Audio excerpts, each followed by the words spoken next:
Thank you for joining. My name is Brandon Campbell, and I'm a Director of Business Development at Ephesoft. Today I'm going to be walking through handwritten documents in a digital world.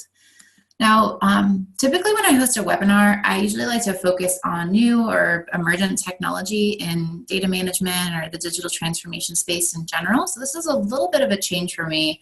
I like to enjoy kind of, new innovative technology, interesting use cases, but I've received quite a few capture requests or requests for capture solutions that include handwritten data. And I realize that this is still an incredibly prevalent part of the document industry. So I think it'd probably be beneficial to take maybe a little bit of a backward glance at document-specific projects that do involve handprint. So what I want to cover today is I'm going to explain the different types of handprint and machine print in documents. I'm going to talk a little bit about the technology that's available for processing this type of content. I'm going to cover Ephesoft's specific approach to managing this type of content, and then I'm going to review best practices and considerations that we typically use when we work with this format of text. I'm also going to hop into a live demonstration of Ephesoft Transact, and I'll showcase a project that includes handprint data and a few different types of capture to give you an example for how we would tackle this type of project. Just a quick reminder, if you have any questions throughout the webinar at any point, please do enter them into the Q&A window or to the chat window. I'll check in as much as I can, and I'll answer as many questions at the end of the session as possible. If we're not able to get to everything, I'll follow up by email for anything I wasn't able to cover. All right, so handwriting on mission-critical organizational documents and on government forms is common enough that I imagine there are very few companies out there that don't have to deal with this type of format of data, at least in a very small manner. So if you decided to join this webinar, it's probably safe to assume that you have a project or at least just a repository somewhere of archival records that's hiding dirty laundry of handprint somewhere on your documents. It's probably no surprise government agencies tend to be one of the biggest culprits working with handwritten data. So where constituents are concerned, most government functions involve form submissions, and whether we're looking at federal departments or state and local government agencies, budget and technology adoption are definitely major factors. So think about like your local county, or you think about applying for a pet license application, which is something that I do year over year, or applying for a permit or making an information request.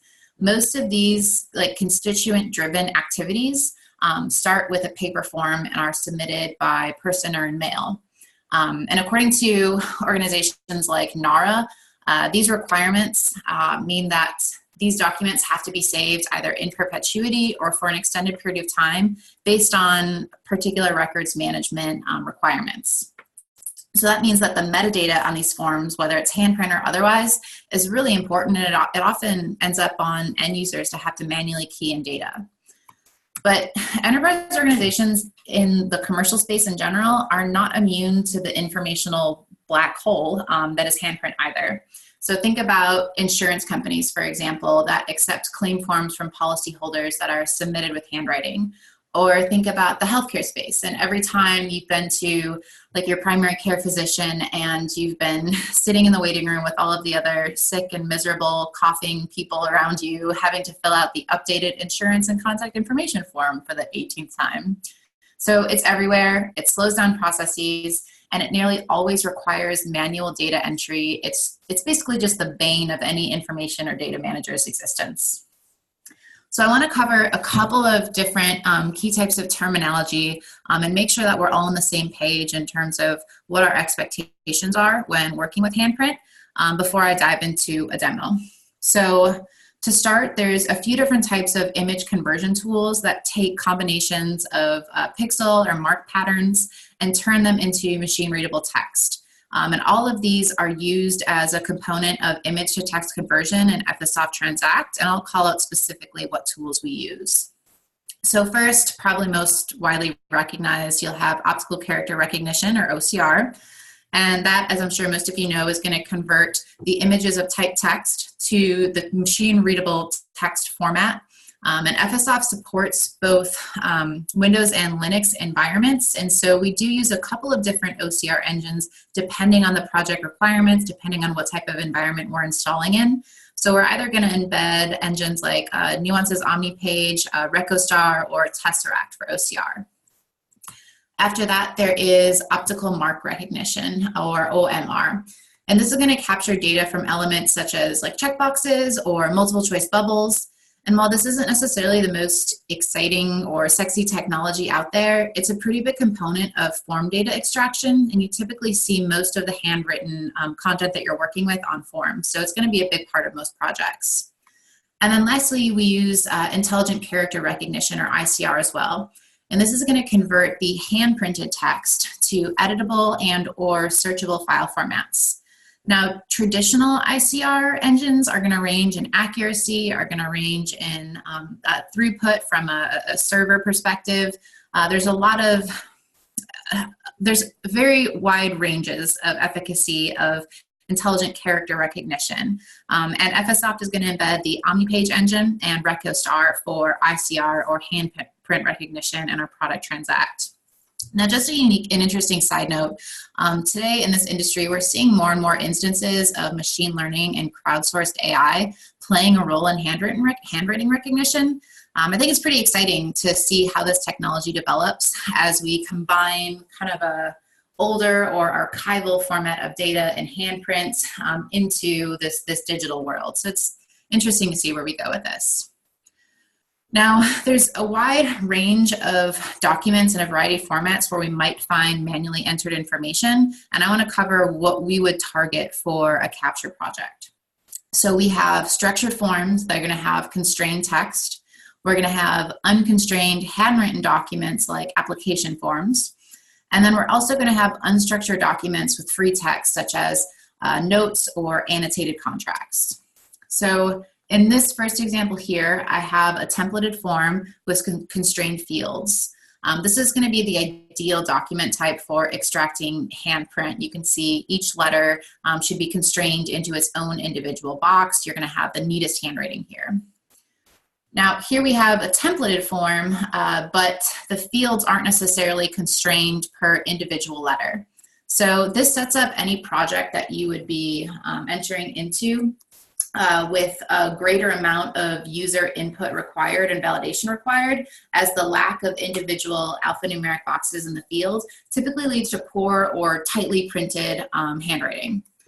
And then lastly, we have our unstructured document. So while the image file itself that you can see here can be OCR'd, the machine text is, convertible into a text-readable format. The written notes and annotations that are jotted down on the page, written diagonally across margins, those aren't going to be something that Ephesoft Transact would target as extractable fields. So we know the different types of documents. Let's break down what that handprint looks like. First, we have what I would consider handwriting, not handprint. This is cursive text. These are signatures. These are chicken scratch scrawled into a margin. These are going to be the unstructured pieces of manually entered data that Transact is not going to be able to extract with any degree of reliability. It's not something we want to target as a project. There might be other areas of the document we could look at, but this particular type of field isn't going to be something we're going to be able to extract. Then we have handprint. So handprint is very extractable in a constrained field as shown here, or in a non-constrained field, as long as the document type is templated or able to be converted into a structured template. And then lastly, we have machine print. Naturally, this is where Ephesoft Transact is going to shine. It doesn't matter if the text is typed into individual boxes, like demonstrated on a constrained field located in formatted documents, or completely unstructured across variable document types. Transact does use a multifaceted approach to capturing data from documents composed entirely of machine print, and that is a core focus of our product suite. So I promise not that much longer, then we're going to hop into a demo. Just a quick overview of what the workflow looks like for when we're going to process this type of form content. It's going to talk a little bit about the mechanics of how Transact is going to process these documents. So across the screen here is 5 steps, and this is kind of what the workflow of Transact processing a document is going to follow. So first we're going to start off with initiation of a batch class, or the capture portion of the actual batch of documents. For terminology purposes, we do refer to individual capture projects that we've configured as batch classes.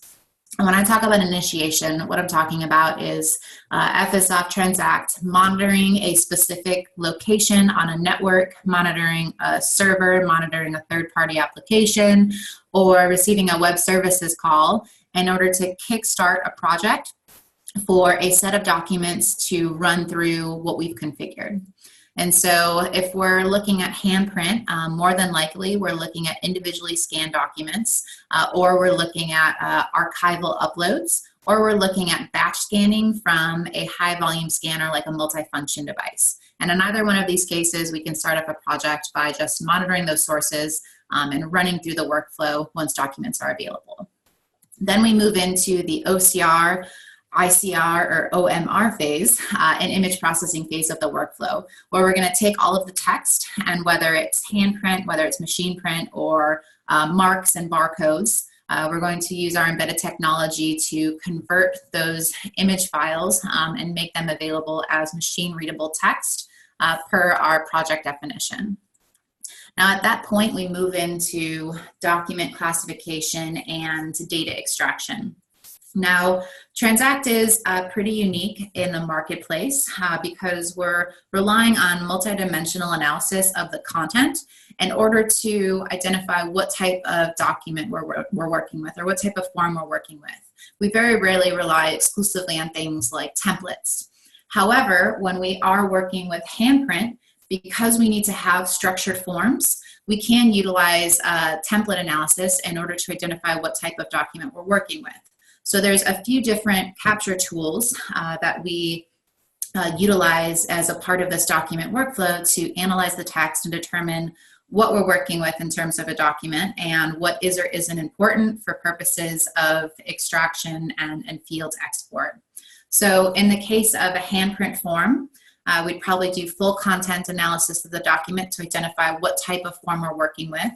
And then based on that document category assignation, we would go ahead and apply unique rules for extraction to pull out that information.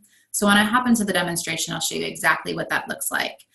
In the case of a handprint form, like this little screenshot I'm seeing here, we would simply create a template that's going to look for pieces of handwritten information in zonal areas of the document, and then use ICR technology to convert that particular contents located in the zone into machine readable text and export it accordingly. Another thing that we can do to improve accuracy when we're working with handprint is to apply capture tools like fuzzy database lookups. So for example, this particular form was filled out by Mariah Carey, which is probably not true. But if Mariah Carey were to have filled out this form, we could do a database lookup into an existing customer database and automatically populate other information that might have to be filled out by her manually into this form or into the database output, so that we know we're pulling information from a database that has been validated and verified in our own system, to make sure that even if we are ICRing this information incorrectly, we're pulling it from a trusted and verified source. So there's a few different things that we can do to help improve accuracy instead of relying 100% on ICR. Now, once we've moved away from the classification and extraction portion of the workflow, there is the opportunity for an end user to validate documents. In any project that we work with handprint data, it's going to be very important that we take into consideration the amount of validation required for that project, depending on the type of documents we're working with and depending on the legibility of the average actual handprint data that we see in the forms. And I'll show you what that looks like here shortly as well. And then lastly, we move into the actual export phase or the document routing to end out the workflow. So that can either look like sending the PDF documents along with their associated metadata, either in the form of an XML or a CSV file, simply to a watch folder for a downstream system to pick up. We can route the data directly into a database, into a third-party application. We can connect with an RPA system to make that information available for downstream workflows. So there's a few different things that we could do with the data once it has been extracted. So all of this is going to lead us into some, I guess, project considerations that we want to keep in mind when we are going to be working with handprint data. So a colleague and a friend of mine loves to say garbage in, garbage out, and I completely agree with this. There is no amount of document enhancement, of form modification, or capture component applications that are going to fix accuracy of extraction on chicken scratch handwriting. So you need to make sure that you manage expectations, whether you are a reseller working with the customer, whether you are a department manager working with your employees. We need to manage expectations and get a very wide variety of sample documents so that we understand the different types of data that's being manually entered or hand printed onto forms that's usual to your daily workflow. Again, managing those expectations, because if we're working exclusively with doctor's notes hand scratched somewhere, odds are the ICR accuracy is going to be pretty low. Next, and as I previously addressed, one of the methods of extraction that Ephesoft can employ for processing documents with Transact is going to be fixed form extraction. And so this template-based extraction method, it's ideal for grabbing that handwritten metadata on your documents, but it does add processing time for batches of documents.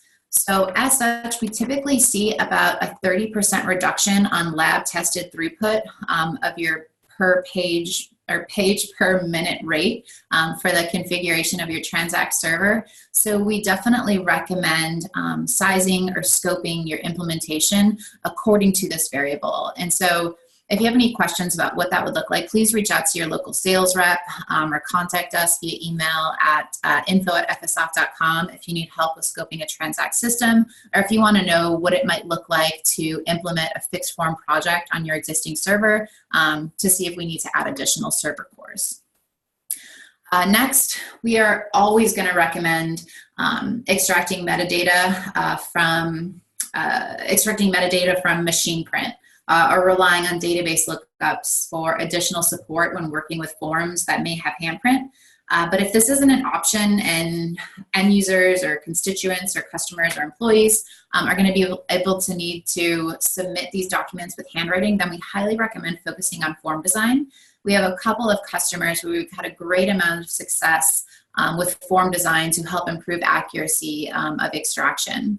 And using constrained print type fields, requesting all caps, for example, is going to increase conversion and extraction accuracy for those capture projects. And then lastly, don't be afraid of documents that contain handprint. It does not preclude them from incorporation into your data capture project, into your content management goals, your information management goals for your organization. I would consider a form that has been submitted with incredibly poor handwriting, for example. Even if all Transact does for processing that document is going to automate the categorization and naming of the file, this could still be a huge benefit for departments like records management. And if we're even able to grab a couple of fields from the document, the value of that document and therefore that data is only going to increase. So there's no perfect solution to working with handprint and handwritten documents, but I definitely recommend connecting with the Ephesoft team to find out whether we could get you 50%, 75%, or even 90% of the way to your data digitization goals with our tools. Even consider 50% improvement of your handprint document processing could make significant impact on your daily operations.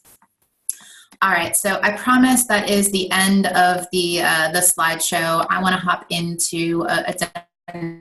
You could take a look at what we're working with. All right, so just quick verification. Everyone can still see my screen after ending the slideshow? Hopefully, I'm going to, all right, I've got a quick yes. Thank you so much. All right, so what you're looking at right now is the Ephesoft Transact thin client. And we interact with the user interface for Transact. It's a browser-based, completely browser-based application, so there's no local installation required. And what I'm going to do is I'm going to take a look at the administrator view of my project. And I might have to sign in here.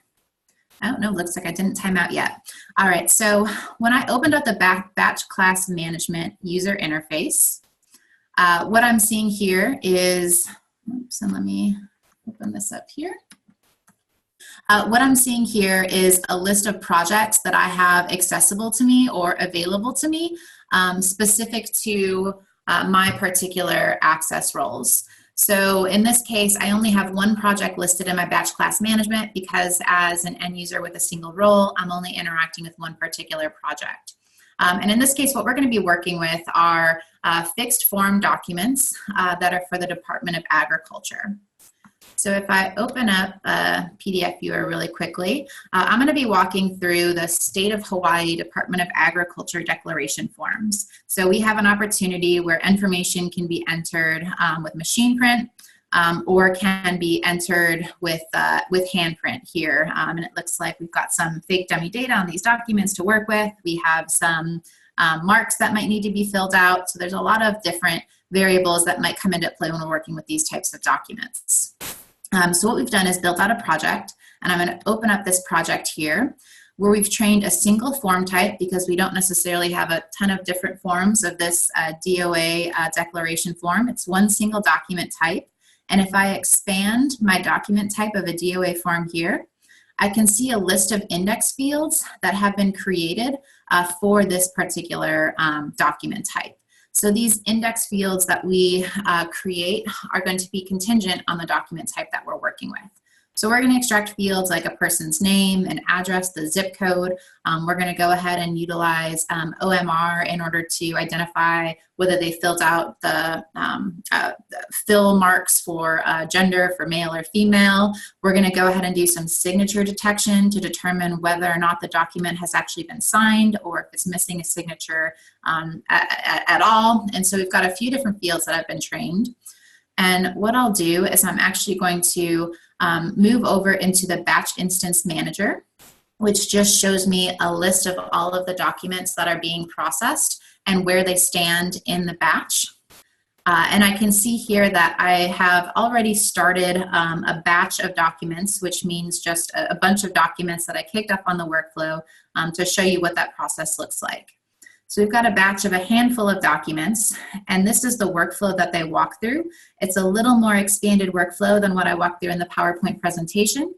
We start off by processing, capturing and processing the documents. We take a look at the assembling the documents into unique files, running through extraction for the project that we created, applying any validation that's necessary, and then exporting the document. And right now, the documents that we processed are stuck in the validation module, which means that there was some concern or issue with either the fields that were extracted or the categorization of the documents that's going to require an end user to take a look at them and validate or verify or correct information that was extracted. So I'm entering into this validation user interface from an administrative perspective, but if I were an end user who is responsible solely for verifying and validating information, I'd have a little bit different interface where all I would see are lists of documents that I needed to check on. So I'm going to go ahead and open up this batch, and it's going to launch a validation window, which is where I will look at the documents that were processed and identify any fields that need special attention. So what I have here on the left-hand side of the screen are a list of documents that were processed. This particular batch had 4 unique documents, and this document that's up top here has a red bar along the left-hand side of the screen. And essentially what that means is that there's something about the application that has identified a concern or a problem with how we process this information. And if I hover over the field that we've extracted that's highlighted in red, the application is going to give me a reason that it stopped this document in validation for me to review. And in this case, it's because the OCR confidence threshold of 18 is less than the value that we set at 50. So for each individual field here, we can define a confidence threshold that's going to determine what our minimum acceptable level is for that particular field. So whether we're following or looking for a pattern, whether we're doing a match to an external database, whether we're concerned about what that ICR output looks like, this is going to allow us to set parameters for how strictly or how lax we want to be when we're actually processing the content. So I've got here the home address of O2 Cavern Cave for Batman. And when I click on this field, it's going to highlight the corresponding field in my document preview. And I can click through a couple of different fields to show you just what that looks like. So in this case here, it says the OCR confidence is low. However, when I take a look at the preview on the page, I can see here that the reason is because it says O2 instead of 32. So if I simply type the appropriate value here and say validate, it'll move on to the next field I need to review. Now, before I do that, I want to take a look at a couple of other elements of this document where we pulled information. So we can see here, this is these are unconstrained fields on this particular form from where we entered information. And we're still getting a pretty good extraction level of accuracy on this particular data. And if I move into the second page and click on one of these fields as well, I can see that this page of the document utilizes mostly fill in the choice bubbles, if I know what the name of them are for, where we have the actual person who's submitting the form has to fill these in by hand and circle in the marks. And so what I can see is that we've selected essentially or created a drop-down list in the gender field where we're going to identify which one of these options were chosen. And if it was incorrect, then we can manually select which one was chosen appropriately. If I move on to another document here, I can see here that information again. In this case is printed with machine type, but we're still performing the same extraction, just without the requirement of applying any type of ICR recognition or without having to perform some type of fixed form extraction where we're looking in particular zones. So in this case, we have a project that manages both machine print as well as hand print, and is going to identify the different fields it needs to extract, utilizing a couple of different methods of extraction. Now, this is important to note because we don't necessarily want to have to create multiple projects for every single document that we're working with that might have handprint on it. We would like the application to be able to automatically identify the best method of extraction and to move forward with that based on the content that we're working with. And so we've done so by simply utilizing multidimensional analysis of the text. So we're doing things like looking for key values like the home address as the identifier for this field. And then we're looking for the information that matches the pattern of the first line of an address that's located next to or below this particular field we're looking for. And that type of extraction is called key value pair extraction. So there's a lot of different dimensions of analysis that we can apply to this particular type of document to make sure that we're extracting information to the best of our capabilities.